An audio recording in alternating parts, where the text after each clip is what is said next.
Acorda, sucupira!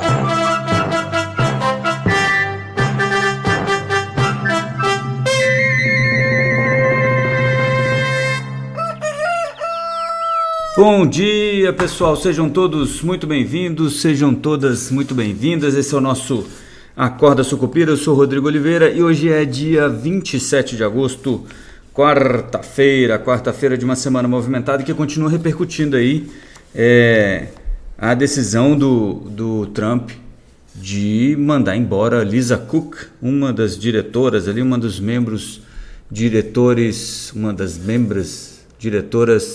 não sei como é que fala isso, um dos membros diretores do Federal Reserve nos Estados Unidos, e obviamente isso está repercutindo aí nos mercados, né? Não tanto quanto a gente esperava, na verdade foi bastante tranquila a reação do mercado ontem, porque talvez o pessoal, é difícil saber, né? Mas assim, talvez o pessoal não acredite que isso vá se confirmar, né? A Lisa Cook já falou que vai entrar na justiça contra essa decisão do Trump, dizendo que ele não tem justa causa para mandar ela embora. Essa história da fraude na hipoteca lá no financiamento imobiliário não entra, né? não orna, que nem diz o outro, e não faria sentido, segundo a Lisa Cook, e, portanto ela vai continuar trabalhando normalmente até uma decisão da justiça. O Fed já se pronunciou dizendo que vai esperar a justiça se pronunciar, e o Trump também disse que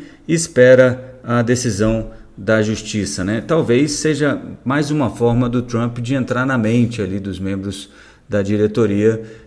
Se tudo der certo, ele consegue mais um membro. Se não der certo, ele consegue criar uma pressão maior para tentar mudar aí o raciocínio, o pensamento do FOMC, que é o Copom lá do Banco Central norte-americano. Então, isso obviamente continua refletindo nos mercados no mundo inteiro.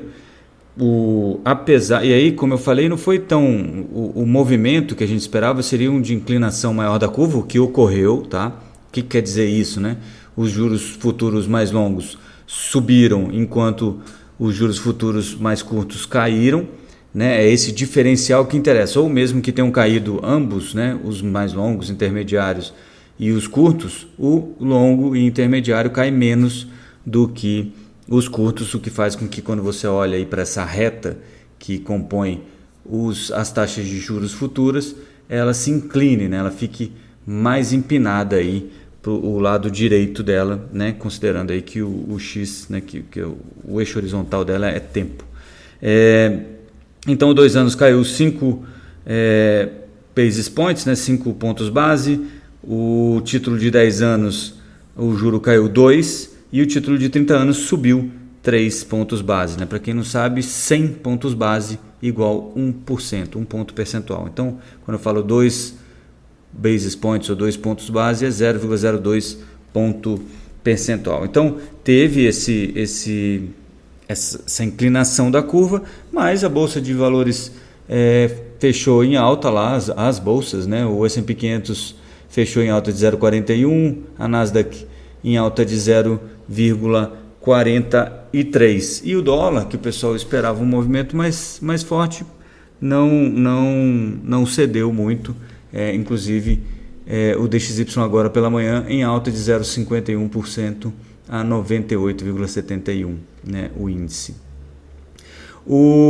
E aí a gente vai para o Brasil, porque temos os nossos próprios problemas. Como eu falei ontem, o presidente Lula convocou os 38 minutos para organizar o pleito eleitoral de 2026 e para anunciar o grande slogan que vai fazer o Trump morrer de medo e o Brasil se unir todo contra o tarifaço do Trump. E o slogan de Sidônio Palmeira foi: governo do Brasil, do lado do povo brasileiro. Não existe nada mais piegas, nem mais sem graça do que esse slogan, né? É quase um ame ou deixo, mas ainda ficou aí pior ainda, né? Então, uma coisa triste. Mas, de qualquer maneira, é o novo slogan do Brasil. Eu sempre, mesmo na minha época de jornalismo, lá no comecinho, eu sempre me perguntei quanto custa você mudar o slogan, né, do governo, porque na hora que você faz isso, a logomarca do governo se altera. E aí todas as placas que tem logomarca do governo têm que ser mudadas, todas as pastinhas que tem logomarca do governo vão ser reimpressas, todos os papeizinhos, ofício que já foram impressos, estava tudo pronto, com logomarca do governo vai ser mudado, carimbinhos, camisetinhas, bonezinhos e tudo mais. Quanto custa essa brincadeira para o povo brasileiro? E mais, né? Quanto o povo brasileiro estaria disposto a pagar para a gente mudar de União e Reconstrução para governo do Brasil do lado do povo brasileiro, né? Bom, fica aí esse pensamento para vocês. O que interessa mesmo aqui para a gente no mercado financeiro é que nessa reunião com os 38 ministros, o Lula cobrou empenho, engajamento do pessoal, e o Sidônio também, dos ministros em divulgar a palavra, né? As benfeitorias do governo Lula para ajudar aí na popularidade, né? E sempre lembrando aí essa história da soberania, de como o governo está empenhado em defender o Brasil de um ataque externo vindo aí do nosso querido Donald Trump. Isso tem ajudado um pouquinho, mas não parece também que fez tanta diferença assim para o governo Lula. Mas para quem estava nas cordas, né, e conseguiu sair delas em função disso, é o bote que você vai se agarrar, né? Esse é o salva-vidas que você vai se agarrar.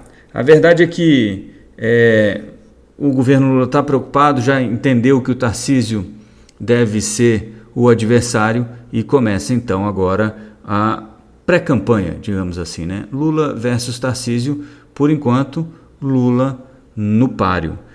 A definição de Tarcísio como nome praticamente certo, né? Ainda falta uma definição mais oficial, mas extraoficialmente Tarcísio já é dado como candidato certo, e isso deve ajudar aí o mercado financeiro, né? A bolsa ontem caiu 0,18 e os juros ontem abriram um pouquinho, né? Os juros futuros subiram um pouquinho, muito em função de uma leve decepção com o IPCA 15, que era esperado uma deflação aí perto de 0,20, e veio menos 0,14 para o IPCA 15, um pouquinho então abaixo daquilo que estava sendo esperado pelo mercado financeiro, e isso acabou esfriando um pouco as apostas de que o Banco Central poderia cortar os juros, pode cortar os juros ainda em dezembro, né? Cortar a Selic ainda em dezembro.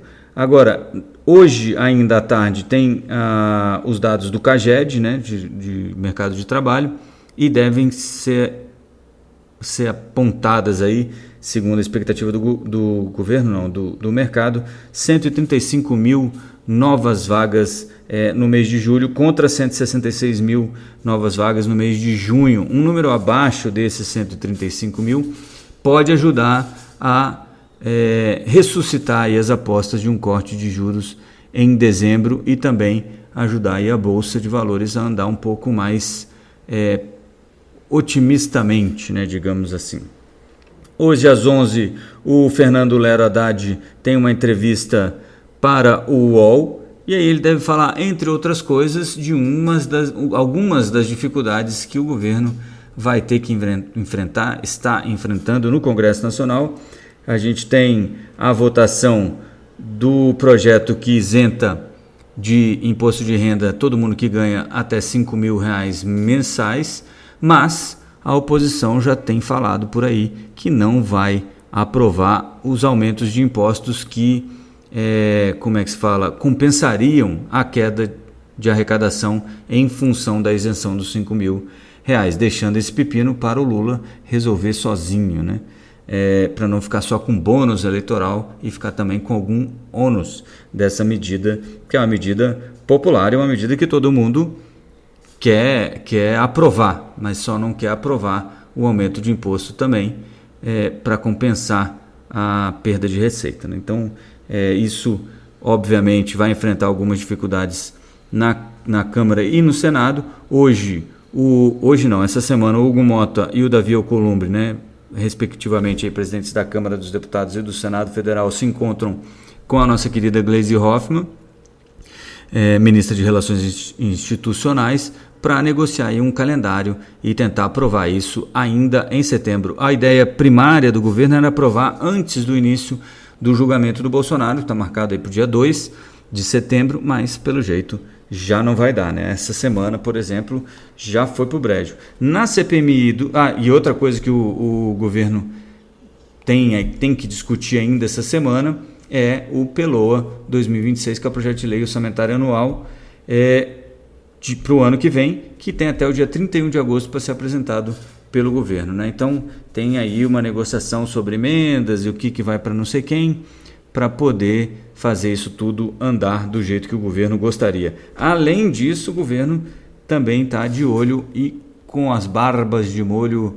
com a CPMI do INSS, que começou ontem e, em um acordo, aprovou aí a convocação e o escopo de investigação aí no governo Dilma Rousseff, então a convocação de alguns membros do governo Dilma Rousseff, e por enquanto poupou aí o irmão do presidente Lula, Frei Chico, que é vice-presidente do Sindinap, né, que é o Sindicato Nacional de Aposentados e Pensionistas do INSS, que também está envolvido nesse roubo de dinheiro aí de aposentados e pensionistas do INSS. Então, o dia não tem muita agenda econômica, né? Se descontarmos aqui o CAGED, mas a política, tanto aqui quanto lá fora, pode mexer um pouco com os mercados no dia de hoje. O Ibovespa fechou ontem em 0,18 de queda, não sei se eu cheguei a falar aqui, 137.771 pontos, e hoje deve ficar aí a reboque tanto do CAGED quanto das evoluções nas discussões sobre a demissão ou não de Lisa Cook lá no Banco Central norte-americano pelo presidente Donald Trump. Beleza? Eu vou ficando por aqui, então a gente se vê amanhã na nossa live às 7h30 da manhã no YouTube. Até lá, força Sucupira! Acorda, Sucupira!